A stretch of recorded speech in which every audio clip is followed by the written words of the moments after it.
Hi, today I'm going to be showing you a Thai coconut chicken recipe.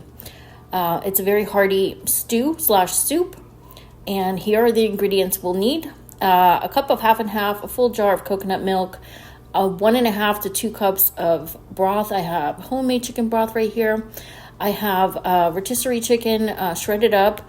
You could also still use raw chicken. You would just boil it for 10 minutes. You can also use any type of chicken. This is, like I said, a mix because it's a rotisserie chicken, so it's both a light and dark meat.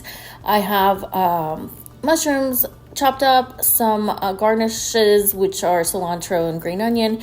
You can also use a serrano pepper for some heat or any other type of spicy chili pepper. I'm going to leave that out, but that's an option for those who like it spicy. I have 1 tablespoon brown sugar. If you use more broth, double the amount of sugar. Same goes for lime juice, 1 tablespoon. Use more if you're using more broth. This is also fresh ginger grated on a microplane, 1 tablespoon. It's a little more because I like it extra gingery. And then also 1 tablespoon of the Thai fish sauce.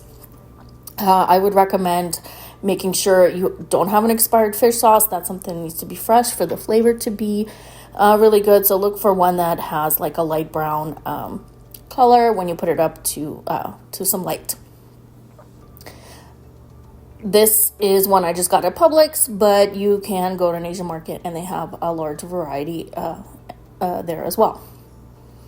And another spice mix that I'm adding, and this is optional, I bought this gourmet box of Taste of Thailand seasonings, and it goes well with this recipe because it has some coconut flakes in that seasoning, and it's kind of like a curry, but it's very mild. So it's really nice with any kind of Thai or Asian dishes if you want to build extra flavor.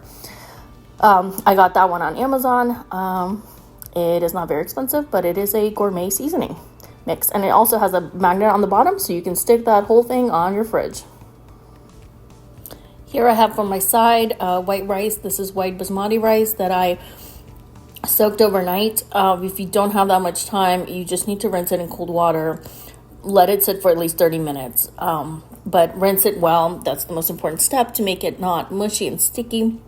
Basmati rice works the best in this rice cooker, I found. The kind that I have is the Aroma Professional Plus. It has many different settings. I've worked with most of these settings. The one I use the most is the white rice setting. Once you put in the correct ratio of rice to water, you just press the button, white rice, and it kind of does the countdown for you. Brown rice is the same idea there. Sushi rice, you would just need to add sushi rice specifically for that setting to work correctly. Quick rice, I've used that in the past. I didn't really like it because it made the rice come out grainy because it essentially just steams it a little bit quicker, but I don't think you get a very fluffy rice with that setting. But maybe if you use different varieties, it might work better for you, or use more water. Another setting that I also use a lot is quinoa, and quinoa needs a little bit more water in this machine than what the instruction manual says. So sometimes you have to tweak it a little bit for yourself. Delay timer option, I don't use it that often. I've used the soup option before to make pea soup and chicken noodle soup. That was great too, and the machine turns off automatically, which is nice too. You can kind of set it and forget it, even leave the house, and it'll turn off by itself. The saute and simmer option is also nice to start a soup and then continue to the soup setting. Oatmeal also is great. You can leave it on keep warm after it's done cooking. It'll automatically switch to that setting, but I will warn you that if you leave rice in there on keep warm, after about 30 minutes, it starts to build a skin on the bottom. This is also a steamer for vegetables and meat. The top tray, you can put different meats, everything from chicken to shrimp to salmon, and you can also steam vegetables at the top as well. Again, I would warn you that if you do have simultaneous cooking of rice and vegetables, the rice may have that vegetable flavor in it. Steam cook is also a nice option here for those quick vegetables or even boiled eggs. Boiled eggs are exactly 10 minutes. You put them on the tray. If you want them a little bit more hard, you would set it maybe to 12 minutes by using the plus button at the top, or lower it to maybe 7 minutes if you want a softer egg. It also has a slow cook option right there in the middle. Again, you can have it on a low and high setting, so it's nice that this can be used as a crock pot as well. It's slightly smaller than the crock pot that I have. This is the rice and the water filled up to the 2 line with 2 scoops of the rice. Very simple to use. If you had 4 scoops, you would fill up the water to the 4 line. I add a little bit of salt, close the lid all the way to the bottom. You just turn it on with the power button, and the next thing you do is just hit white rice. The machine will kind of sit for a minute. The digital screen is going to kind of rotate for a while until it builds up enough steam. And once it does, it's going to start a countdown from 20 minutes or 15 minutes down. It also beeps when it's done.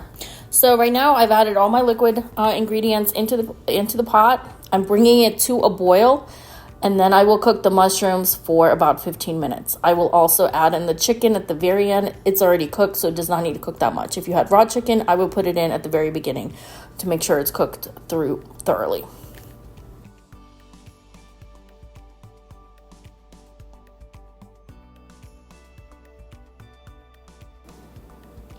The mushroom and the chicken have been simmering here for about 15 minutes. The cilantro and green onion can be added at this point, or I like to wait and just top it off as garnish. The rice is done. It's nice and fluffy. The way I serve it is that I have about half a cup of rice on the side, the meat and the mushrooms on the other side, and I like to spoon the broth kind of all over the whole dish. You could actually leave the rice out and scoop more broth to make it a soup, and eat the rice on the side. This is a great, easy meal to make in about 20 minutes, not counting prep work, and the rice cooker does most of the work for you. I hope you try this recipe, and happy cooking.